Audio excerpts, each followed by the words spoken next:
Hello everyone, my name is Arjun Singh.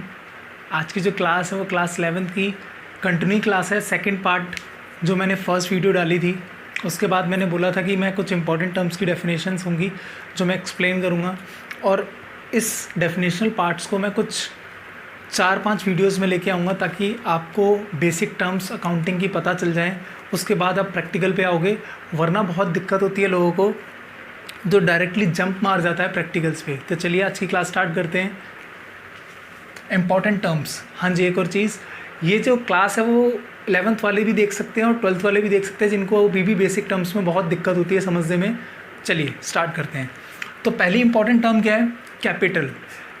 कुछ words हैं जो अकाउंट्स में यूज़ करते हैं, आपको उनको याद रखना है। जैसे पहला वर्ड क्या है? कैपिटल। कैपिटल मतलब क्या होता है? ऐसा अमाउंट जो बिज़नेस का ओनर यानी बिज़नेस का मालिक बिज़नेस में लगाता है, चाहे वो कैश लगाता है चाहे वो एसेट लगाता है। अब ये एसेट हम बाद में पढ़ेंगे, समझ लो एसेट भी मतलब बिज़नेस में लगाने वाली चीज़ है। तो हमने क्या करा, हमने कैश लगाया या एसेट लगाया, किस में लगाया? बिज़नेस में। तो उसे क्या बोलते हैं? कैपिटल बोलते हैं। क्या बोलते हैं उसे? कैपिटल बोलते हैं। हाँ जी, आओ देखते हैं। अमाउंट इन्वेस्टमेंट या amount invested in a enterprises. Enterprises का मतलब अगर मैं सिंपल लूँ, ऐसे बिजनेस में बाय द प्रोप्राइटर। प्रोप्राइटर कौन होता है? बिजनेस का मालिक। और बाय पार्टनर्स, या कोई पार्टनर ने, पार्टनरशिप फॉर्म होती है, सपोज करो मतलब आपस में लोग मिलके ना काम करते हैं तो उसे पार्टनरशिप फॉर्म में बोलते हैं, और उसमें जो पार्टनर होते हैं वो पैसा लगाते हैं। तो मतलब अल्टीमेट क्या समझ आया? कोई भी पर्सन अगर अपना काम खोल रहा है, ठीक है, अगर एक पर्सन है वो दुकान खोलना चाहता है, अगर वो दुकान खोल रहा है तो दुकान में सामान डालेगा, फर्नीचर डालेगा, पैसे लगाएगा। तो जो पैसे वो लगा रहा है ना बिज़नेस में, उसे क्या बोलते हैं? कैपिटल। अब वो कैश की फॉर्म में भी हो सकता है, एसेट की फॉर्म में भी हो सकता है। एसेट को अभी थोड़ा सा मैं थोड़ी देर में समझा दूंगा अगली वीडियो में या तो इस वीडियो में। क्या है, जैसे कैश मैंने एग्जाम्पल लिया, 50,000 का कैश लगाया उसने दुकान खोलने में, ठीक है। अब फर्नीचर मतलब वो घर से लेके आ गया, टेबल वगैरह लेके आ गया, वो उसका एसेट है जो घर पे था। तो मतलब क्या हुआ, उसने कैश लगाया 50,000 रुपये का, या फिर एसेट खरीद लिया 50,000 रुपये का, तो टोटल कैपिटल कितनी हो गई? 1,00,000 रुपये। समझ आया क्या होता है कैपिटल? कैपिटल मतलब क्या हो गया? ऐसा अमाउंट जो बिज़नेस का ओनर बिज़नेस में लगाता है या फिर इन्वेस्ट करता है, उसको बोलते हैं, उसे क्या बोलते हैं? कैपिटल। क्या वो कैश की फॉर्म में हो सकता है? हाँ। क्या वो एसेट की फॉर्म में हो सकता है? हाँ। एसेट को जो समझ लो कि फर्नीचर लगा दिया, चेयर लेके आ गया, फ़ैन वगैरह, ये सारी चीज़ें, ठीक है। आओ अगला देखते हैं। अकाउंटिंग के अंदर एक डेफिनेशन किसकी पढ़ते हैं हम? सबसे पहले अकाउंट्स की डेफिनेशन पढ़ते हैं। चले, अकाउंट्स मतलब क्या होता है? It is a record of transactions whether cash और क्रेडिट। आपको पता ही होगा। इस डेफिनेशन को समझाने से पहले मैं पिछली क्लास का थोड़ा रिवाइज़ करा दूं। मैंने अकाउंटिंग की एक डेफिनेशन बोली थी आपको, आई होप आप सबने वो वीडियो देखी होगी। अगर नहीं देखी तो प्लीज़ उसको देख के आएँ, तब आपको ये और बेटर समझ में आएगा। अकाउंटिंग की डेफिनेशन क्या बताई थी? Accounting is the art of recording. मतलब क्या होता है? वो आर्ट ऑफ रिकॉर्डिंग होता है, फिर क्या होता है? क्लासीफाई होता है, फिर क्या होता है? समराइज़ होता है, फिर क्या होता है? एक समराइज़ करेंगे सिग्निफिकेंट मैनर में, मतलब एक सीक्वेंस में होना चाहिए। फिर क्या होता है? वो मनी की टर्म्स में होना चाहिए, ठीक है। फिर क्या होता है? सोचो, याद करो, जिसने देखी है उसको याद आना चाहिए। फाइनेंशियल कैरेक्टर के टर्म्स में होता है। और क्या होता है? सोचो सोचो सोचो, और इंटरप्रिटेशन के लिए हेल्प करता है। तो हमने क्या पढ़ा था पिछली क्लास में? Accounting is the art of recording, मतलब रिकॉर्ड करना। और रिकॉर्डिंग किसके थ्रू करते हैं? जर्नल एंट्रीज़ के थ्रू, जो मैंने बताया था, आगे जाके चैप्टर्स में पढ़ेंगे। रिकॉर्डिंग करना, क्लासीफाई करना। क्लासीफाई मतलब एक जगह पे एक जैसी एंट्री रखना। परचेज़ किया है तो परचेज़, सेल किया है तो सेल्स, कैश है तो कैश, ठीक है। उसके बाद क्या हुआ? समराइज़ करना, उसकी डिटेलिंग बनाना ट्रायल बैलेंस वगैरह के अंदर। तो वही चीज़ को रिकॉर्ड करने को क्या बोलते हैं? अकाउंट्स। तो accounting is a record of transaction. और ट्रांजेक्शन का मतलब क्या बताया था मैंने? और याद करो जल्दी जल्दी। ट्रांजेक्शन्स का मतलब, ट्रांजेक्शन मतलब buying and selling of goods and services outside the business, मतलब बिजनेस के बाहर कुछ भी परचेज सेल करते हैं तो उसे क्या बोलते हैं? ट्रांजेक्शन्स बोलते हैं। अब जो ट्रांजेक्शन्स हैं या तो कैश में हो सकती है, क्रेडिट में हो सकती है, मतलब पैसे में भी हो सकती है और उधार भी हो सकती है। तो उधार को क्या बोलते हैं अकाउंट्स के अंदर? क्रेडिट बोलते हैं। तो प्लीज़ ये टर्म्स को याद रखें। 11th वाले जो अभी रिसेंटली अभी जिन्होंने 11th क्लास में कदम रखा है कॉमर्स के अंदर, तो ये टर्म्स को याद रखने पड़ेंगी आपको। स्टार्टिंग में थोड़ा सा क्या है, नई टर्म्स हैं, पर बहुत ईजी है अकाउंट्स, ठीक है। तो क्या बोला, अकाउंट्स को क्या बोलते हैं, रिकॉर्डिंग ऑफ ट्रांजैक्शन, चाहे वो कैश की होती है या फिर क्रेडिट की होती है, ठीक है, कैश या credit, under a particular head. Head मतलब मैंने बताया था लेजर वगैरह बनाते हैं पिछली क्लास में, तो लेजर बनते हैं। हेड मतलब जैसे मैंने अभी बोला, कैश की एंट्री कैश में, परचेज़ की परचेज़ में, और सैलरी, अगर सपोज सैलरी है तो सैलरी डालेंगे, सेल्स है तो सेल्स में डालेंगे, ठीक है। क्लियर है दोनों डेफिनेशंस, कैपिटल एंड अकाउंट्स। तीसरी डेफिनेशन हमारे पास जो आती है वो आती है ड्राइंग्स की। और ड्राइंग्स की जो डेफिनेशन आती है, बहुत इंपॉर्टेंट वर्ड्स हैं, ज़रा देखो नए नए वर्ड्स हैं तो याद रखने हैं आपको, ठीक है, और कॉन्सेप्ट स्ट्रॉन्ग रखना है। अगर आपको वर्ड्स का मीनिंग क्लियर होगा तो पता है आपको क्वेश्चन जज करने में, समझने में कोई दिक्कत नहीं होगी। लोग क्या करते हैं, इनका मीनिंग भूल जाते हैं आगे जाके, सिर्फ क्या करते हैं वो क्वेश्चन को रटना स्टार्ट, अच्छा ये आएगा तो ऐसे करेंगे, ये आएगा तो ऐसे करेंगे, तो उनके नंबर्स कितने रह जाते हैं, सिर्फ 40-50% ही रह जाते हैं। अगर आपको अब भी अगर बेस मजबूत करके रखोगे ना तो 12th क्लास भी इजीली समझ आएगी, और उसके बाद आगे ग्रेजुएशन की पढ़ाई होती है कॉमर्स से रिलेटेड, वो भी बहुत ईजी होगी, ठीक है। तो चलिए स्टार्ट करते हैं। ड्राइंग्स, ड्राइंग्स मतलब क्या होता है, मैंने क्या बोला, कंपनी के मालिक ने बिजनेस में पैसा लगाया तो उसे क्या बोला, कैपिटल।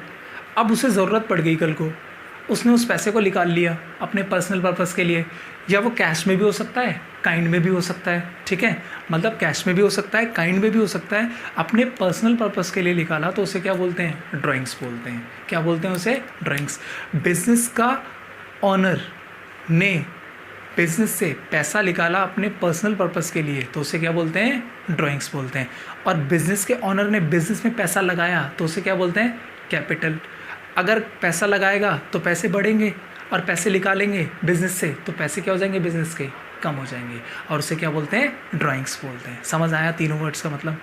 अब बहुत ज़्यादा इंपॉर्टेंट जो अगली पॉइंट है, बहुत वेरी वेरी इंपॉर्टेंट कर लो। इस इंपॉर्टेंट टर्म्स में कुछ टर्म्स आएंगी जो बहुत ज़्यादा वेरी इंपॉर्टेंट है, जैसे लायबिलिटीज़ और एसेट्स। खास ध्यान देना, लायबिलिटीज़, एसेट्स, कैपिटल और ड्राइंग्स। लोगों को बहुत कन्फ्यूज़न होती है, इनको समझ नहीं आता क्या होता है। हाँ जी, यहीं फोकस बनाए रखिए। आइए, लायबिलिटीज़। लायबिलिटीज़ का मतलब क्या होता है, देखो अलग सा नाम दोबारा से। तो लायबिलिटीज़ मतलब क्या होता है, कोई भी अमाउंट जो आपको किसी को देना हो फ्यूचर में, उसे क्या बोलते हैं, लायबिलिटी।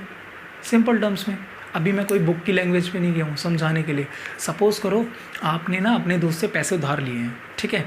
आपने जब अपने दोस्त से पैसे उधार लिए हैं तो उसे तो देने पड़ेंगे पैसे भाई, ये तो नहीं है कि पैसे लेके भाग जाओ। हाँ अलग बात है, वो स्कूल फ्रेंड्स की बात नहीं कर रहा कि एक बार पैसे दिए तो पैसे डूब गए, नहीं।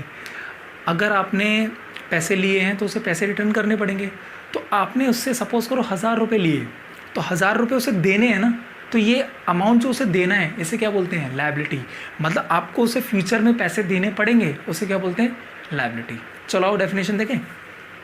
एनी ऑब्लिगेशन, मतलब आपके सर पे कोई बर्डन है कि आपको पे करना है। अब जैसे मैंने दोस्त से पैसे लिए तो उसे देने तो पड़ेंगे ना, भाग तो नहीं जाऊँगा ना मैं कहीं पर। हाँ, ऑब्लिगेशन। रिस्पॉन्सिबिलिटीज़, मतलब मेरे ऊपर है कि किसी ने मेरे को बोला कि ये पैसे उसको जाके पे कर दो कुछ दिन बाद, तो मेरे ऊपर क्या है, रिस्पॉन्सिबिलिटी है सब पे करने की। कोई भी अमाउंट जो फ्यूचर में पे हो रहा हो, कब, फ्यूचर की बात कर रहे हैं, आज मतलब कल भी तो फ्यूचर है, तो मतलब ऐसा अमाउंट जो मैंने किसी से लिया है और कल को रिटर्न करना पड़ेगा, उसे क्या बोलते हैं, लायबिलिटीज़। अब ख़त्म नहीं हुई है ये लायबिलिटीज़, लायबिलिटीज़ बहुत बड़ी है। आओ उसके अंदर देखते हैं। लायबिलिटीज़ दो टाइप्स की लायबिलिटीज़ होती है, एक होता है इंटरनल और एक होता है एक्सटर्नल।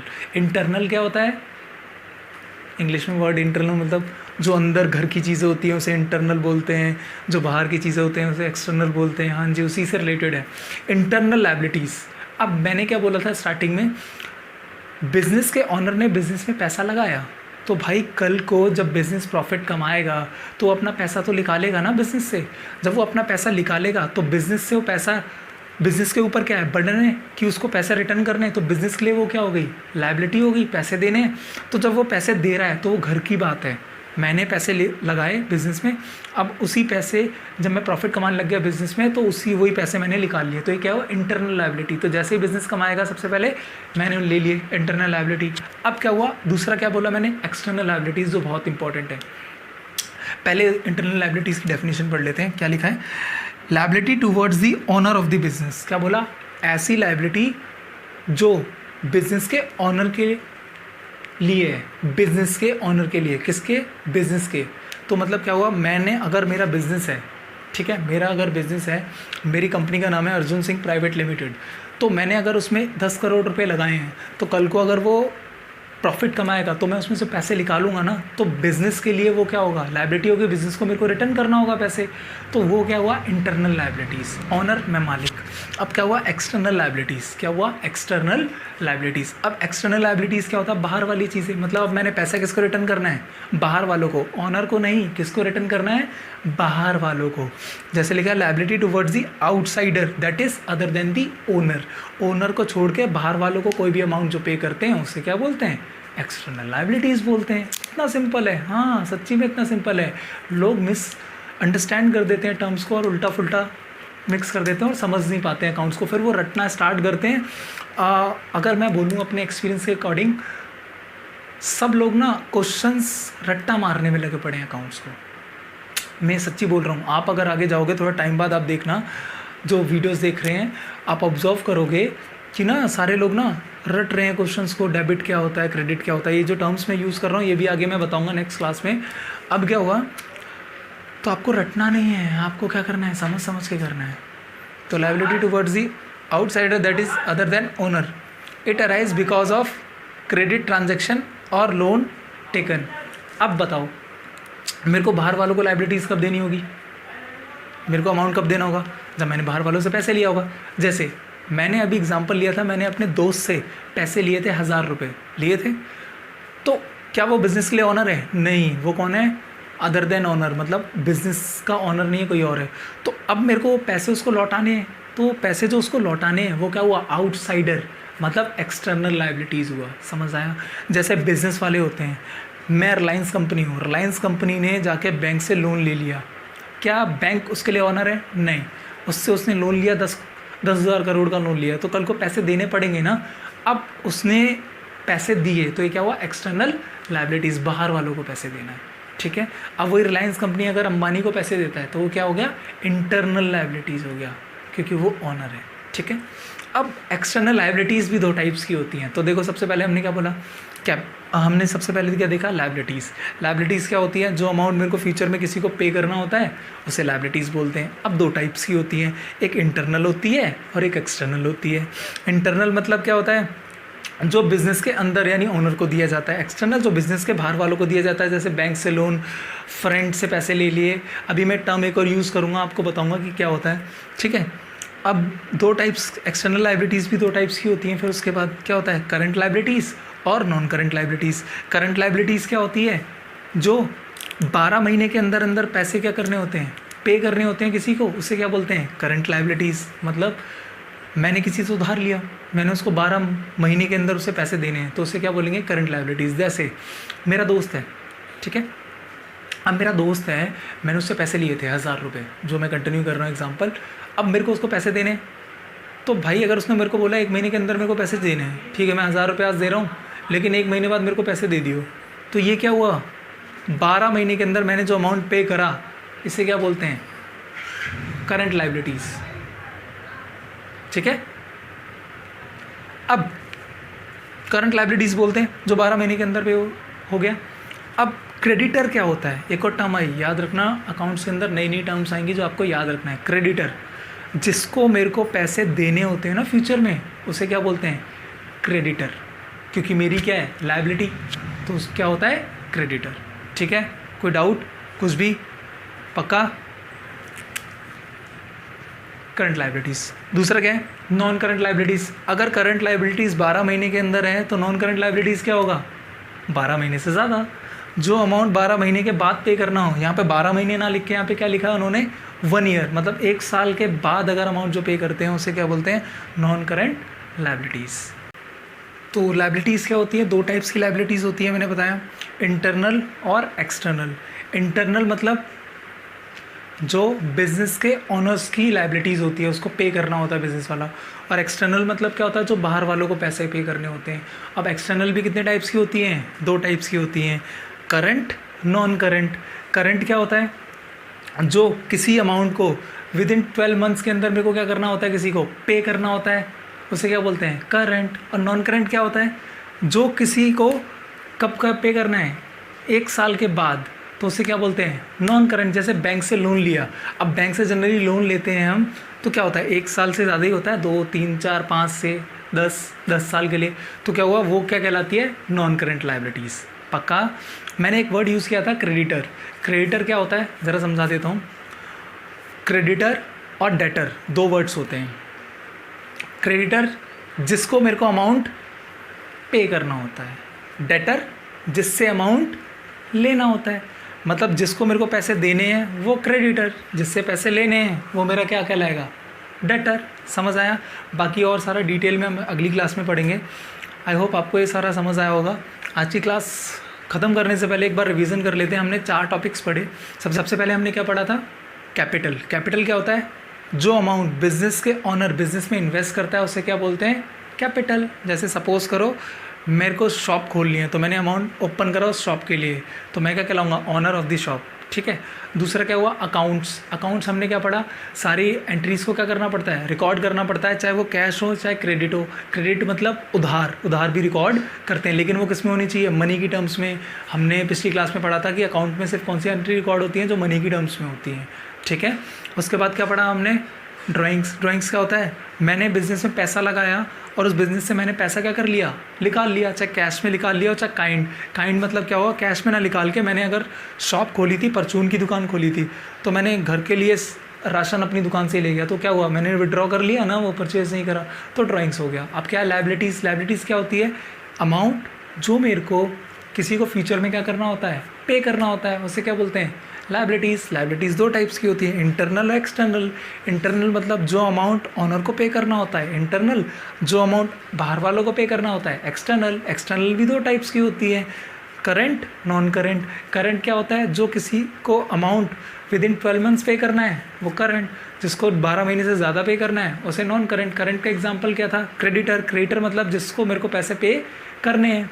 और इसमें नॉन करंट में क्या एग्जांपल होगा, बैंक से लोन ले लिया। बाकी बहुत सारे एग्जांपल है, हम धीरे धीरे जैसी क्लास को बिल्डअप करेंगे, कॉन्सेप्ट को मैं आपको बताता रहूँगा। आई होप आपको वीडियो अच्छी लगी होगी। Please like, share and subscribe my YouTube channel. Thank you for watching the video.